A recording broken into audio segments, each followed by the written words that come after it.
Radhe Radhe students. आज के इस वीडियो क्लास में हम लोग देखेंगे क्लास 12th के 2021 एग्जामिनेशन में आने वाले कुछ इंपॉर्टेंट ऑब्जेक्टिव क्वेश्चंस। इसके पहले हम केमिस्ट्री का 2 पार्ट बना चुके हैं, पार्ट 1 और पार्ट 2। आज इस क्रम में हम देखेंगे इसका पार्ट 3, क्वेश्चन नंबर 51 से देखेंगे। आप सबसे अनुरोध है कि आप लोग इस वीडियो को बिना स्किप किए हुए शुरू से अंत तक देखें, ताकि आप इंपॉर्टेंट क्वेश्चन के ऊपर गौर कर सकें, क्योंकि इस क्वेश्चन के अंदर बहुत सारे क्वेश्चन इंपॉर्टेंट हैं और ये क्वेश्चन आपको अगले साल होने वाले एग्जामिनेशन के दृष्टिकोण से काफी महत्वपूर्ण है। अगर इस वीडियो को आप शुरू से अंत तक देखते हैं तो निश्चित तौर पर आपको एक भी ऑब्जेक्टिव क्वेश्चन जो है आपसे एग्जाम में छूटेगा नहीं। और दूसरा चीज आप याद रखेंगे कि जितना जो ऑब्जेक्टिव आपको दिखा रहे हैं इतना ही क्वेश्चन आप कंप्लीट कीजिए, यही आपके एग्जाम के लिए काफी होगा। यदि आप हमारे यूट्यूब चैनल पे नए हैं तो हमारे चैनल पीरो कैटलिस्ट को सब्सक्राइब करें और सारा वीडियो पाने के लिए यूट्यूब पर आप पीरो कैटलिस्ट सर्च कर सकते हैं, उसके प्ले लिस्ट में सारे वीडियोज को देख सकते हैं। तो चलिए समय न गवाते हुए अपने टॉपिक पे ऊपर आते हैं। हम क्वेश्चन नंबर 50 तक आपको पढ़ा चुके थे हम पिछले वीडियो में। अभी हम देखते हैं क्वेश्चन नंबर 51 से।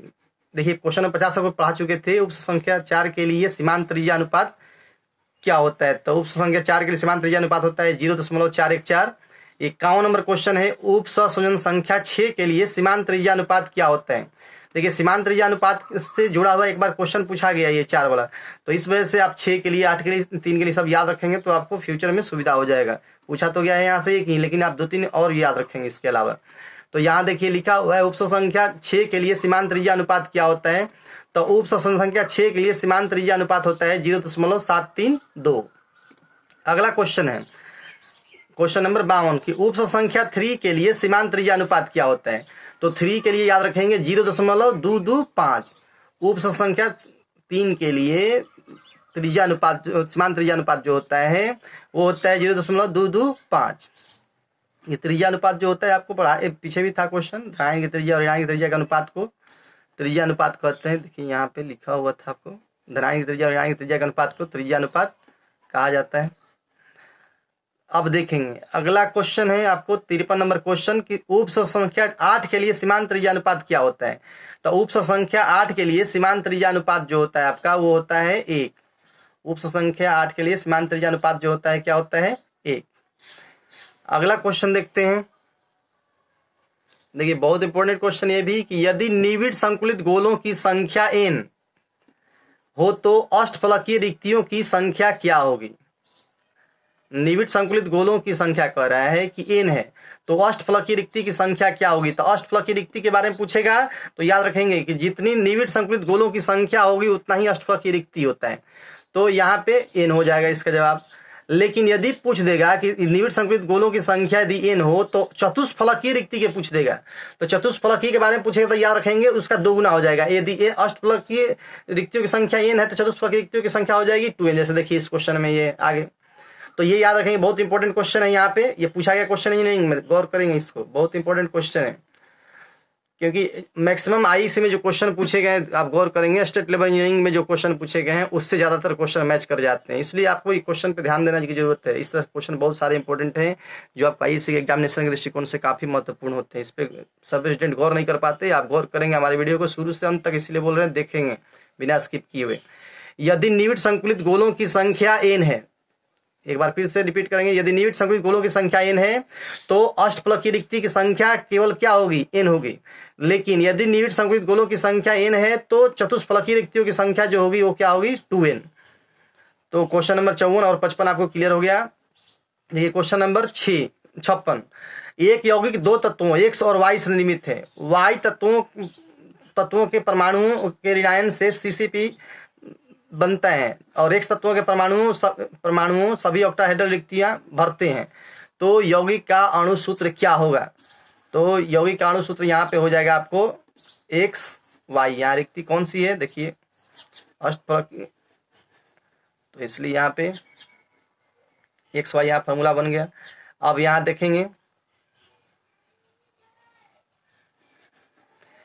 तत्व B के परमाणुओं से SCP जालक बनता है और तत्व A के परमाणु 2/3 टेट्राहेड्रल रिक्तियों को भरते हैं। अच्छा ये जो क्वेश्चन है देखिए ध्यान रखेंगे, 56, 57, 58 ये सब आपको हम न्यूमेरिकल में इसको बोर्ड पे अलग से जिक्र कर देंगे, ठीक है ना, इसको बोर्ड पे हम पढ़ा देंगे न्यूमेरिकल में। आपको क्वेश्चन नंबर देखिए दिखाते हैं यहाँ से 59 नंबर से, ठीक है, क्योंकि ये सब जो क्वेश्चन है न्यूमेरिकल में वाले क्वेश्चन है, तो इसको बिना बोर्ड के संभव नहीं कर पाना, तो इसको हम बोर्ड के ऊपर जिक्र करेंगे, इसका अलग से हम वीडियो बनाएंगे। 59 नंबर क्वेश्चन देखिए, कुल कितने प्रकार के त्रिविमीय जालक होते हैं? तो कुल त्रिविमीय जालक कितने प्रकार के होते हैं? तो 14 प्रकार के होते हैं जालक, ये पहले भी क्वेश्चन था। चतुष्फलकीय रिक्ति के लिए आर रिक्ति बटा आर गोला का मान होता है कितना? 0.225। अष्टफलकीय रिक्ति के लिए क्वेश्चन पूछा गया, देखिए ध्यान देंगे, तो इस अष्टफलकीय रिक्ति के लिए त्रिज्या अनुपात जो आर रिक्ति बटा में आर गोला जो होगा वो क्या होता है? 0.414 अष्टफलकीय रिक्ति के लिए। निहित में से कौन त्रिज्या अनुपात को सूचित करता है? तो त्रिज्या अनुपात किसे कहते हैं? धनायन की त्रिज्या और ऋणायन की त्रिज्या के अनुपात को त्रिज्या अनुपात कहते हैं। इसमें कौन सा? धनायन की त्रिज्या ऊपर होना चाहिए, ऋणायन की त्रिज्या क्या होना चाहिए? नीचे होना चाहिए। तो 62 का क्वेश्चन नंबर कौन सही होगा? बी। देखिए 62 का बी, धनायन की त्रिज्या और ऋणायन की त्रिज्या के अनुपात को त्रिज्या अनुपात कहते हैं।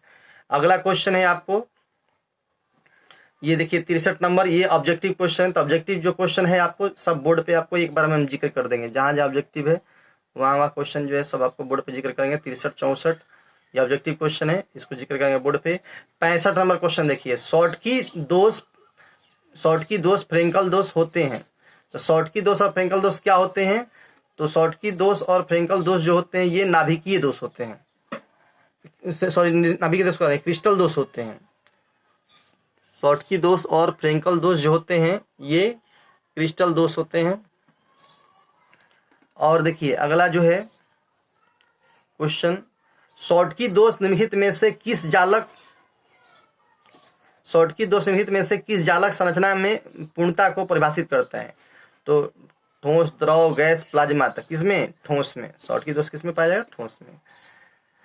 अगला क्वेश्चन है बहुत इंपॉर्टेंट क्वेश्चन, 67 नंबर देखेंगे, कुछ क्रिस्टल दाब आरोपित करने पर विद्युत धारा के विद्युत प्रवाह उत्पन्न करते हैं, तो यह घटना क्या कहलाती है? तो यह घटना कहलाती है पीजो विद्युत। पूछा गया क्वेश्चन है इनका ये भी।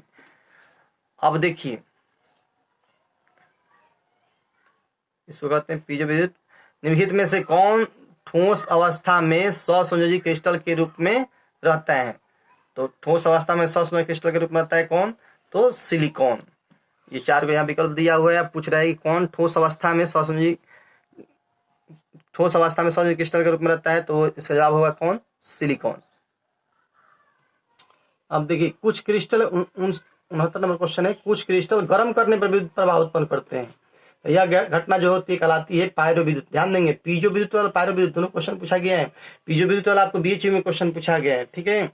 तो पीजो अभी देखिए यहाँ पे कि कुछ क्रिस्टल जो होते हैं दाब आरोपित करने पर विद्युत धारा का प्रवाह उत्पन्न करते हैं, तो ये घटना कहलाती है क्या? पीजो विद्युत। दाब वाला क्वेश्चन रहेगा, विद्युत धारा का प्रवाह होगा, तो पीजो विद्युत कहलाएगा घटना। और उस क्रिस्टल को गर्म करने पर विद्युत धारा का प्रवाह उत्पन्न हो रहा है, किसी क्रिस्टल को गर्म करने पर विद्युत धारा के प्रवाह उत्पन्न करने की घटना क्या कहलाती है? पायरो विद्युत कहलाती है। पायरो विद्युत में आप पीजो विद्युत में देख लीजिए ध्यान से अंतर। पायरो विद्युत में क्रिस्टल को गर्म करके विद्युत धारा का प्रवाह को उत्पन्न किया जाता है, और पीजो विद्युत में क्रिस्टल के ऊपर दाब आरोपित करके विद्युत धारा के प्रवाह को उत्पन्न किया जाता है। अगला क्वेश्चन है, निम्नलिखित में कौन पीजो विद्युत प्रभाव को प्रदर्शित करने वाला पदार्थ है? तो देखिए यहाँ पे पीजो विद्युत को प्रदर्शित करने वाला पदार्थ जो होता है कौन है इसमें से? तो क्वार्ट्ज। पीजो विद्युत को प्रदर्शित करने वाला पदार्थ कौन है? क्वार्ट्ज। अगला क्वेश्चन है, निम्नलिखित में कौन पायरोइलेक्ट्रिक प्रभाव को प्रदर्शित करने वाला पदार्थ है? तो पायरोइलेक्ट्रिक को प्रदर्शित करने वाला पदार्थ होता है टूरमेलाइन। देखिए टूरमेलाइन यहाँ दिया हुआ है, ये नंबर विकल्प, ये पायरोइलेक्ट्रिक प्रभाव को प्रदर्शित करता है टूरमेलाइन। और पीजो विद्युत प्रभाव ये दाब आरोपित करने पर विद्युत प्रवाह इससे होगा, क्वार्ट्ज से। और ये इसको गर्म करने पर, टूरमेलाइन को गर्म करने पर विद्युत का प्रवाह होगा। अगला क्वेश्चन है आपका, निम्नलिखित में कौन फेरो इलेक्ट्रिक प्रभाव को प्रदर्शित करता है? तो फेरो इलेक्ट्रिक प्रभाव को प्रदर्शित करने वाला कौन है? तो सोडियम पोटेशियम टार्टरेट, इसको बोलते हैं टोरूले लवण। तो सोडियम पोटेशियम टार्टरेट ये जो है ना फेरो इलेक्ट्रिक प्रभाव को प्रदर्शित करता है। तो फेरो इलेक्ट्रिक प्रभाव को प्रदर्शित करने वाला पदार्थ हुआ सोडियम पोटेशियम टार्टरेट, ठीक है। टूरमेलाइन जो हुआ आपको पायरो विद्युत प्रदर्शित करने वाला पदार्थ हुआ पायरो इलेक्ट्रिक। और पीजो इलेक्ट्रिक प्रदर्शित करने वाला पदार्थ कौन सा हो गया? क्वार्ट्ज। ये तीनों याद रखेंगे। अगला क्वेश्चन है आपका 73 नंबर। निम्नलिखित में से किस पदार्थ में शॉर्ट की दोष पाया जाता है? तो शॉर्ट की दोष पाया जाता है किसमें? NaCl में। शॉर्ट की दोष किसमें पाया जाता है? तो NaCl में। ये जो चारों विकल्प है इसमें से NaCl में शॉर्ट की दोष पाया जाता है। ध्यान देंगे, ये बड़ी इंपॉर्टेंट है। देखिए NaCl में शॉर्ट की दोष और टेट्रा ZNS किस लिए फेमस है? तो ZNS में टेट्राहेड्रलिक्ति पाई जाती है। या फिर से गौर करेंगे, ZNS IIT का पूछा क्वेश्चन है कि निम्नलिखित में से किस में टेट्राहेड्रलिक्ति पाई जाती है? तो ZNS में। और यहाँ देखिए इसमें किस पदार्थ में शॉर्ट की दोष पाया जाता है? तो NaCl में। ये याद रखेंगे। अगला है क्वेश्चन नंबर 74। निम्नलिखित में से किस पदार्थ में फ्रेंकल दोष पाया जाता है? तो CaCl में। CaCl में फ्रेंकल दोष पाया जाता है। CaCl एक चीज और के लिए प्रसिद्ध था आपको कि CaCl में उप संख्या का अनुपात क्या होता है? उड़ीसा इंजीनियरिंग में पूछा क्वेश्चन है। तो CaCl में उप संख्या का अनुपात होता है CS और Cl का 8:8।